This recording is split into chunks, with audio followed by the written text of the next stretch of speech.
Qəbul imtahanına 20 gün qalıb, hər gün qəbula düşmüş bir sual izah edirəm. Bu gün 12-ci sualın izahına baxacağıq. Şərtdə deyilir ki, hansı proses doymuş buxarın izotermik sıxılmasına uyğundur? Şagirdlər burada necə bir səhv edirlər? Düşünürlər ki, PV bölək T nisbəti bərabər konstant, sabit olduğundan, burada proses də izotermik proses olduğundan PV ilə tərs asılmalıdır. Yəni, sıxılma da dediyi üçün həcm azaldığından 1-dən 6-ya olan prosesi götürürlər. Amma bu səhvdir. Niyə?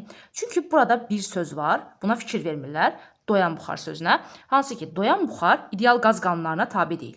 Doyan buxarıda siz izotermik sözünü görəndə, yəni temperatur sabitdirsə, bu zaman P, Rho, kiçik n bərabərdir. Konstant olduğunu nəzərə almalısınız. Yəni, burada P sabitdir. P-nin sabit olduğu gördüyünüz kimi 1-dən 5-ə və 1-dən 3-ə vardır. Qeyd etdik ki, sıxılma zamanında həcm azalır. Həcm azalan da gördüyümüz kimi 1-dən 5-ədir. Hansı ki, ona görə də biz 1-dən 5-ə olan cavabı götürəcəyik. Doğru cavab C variantıdır.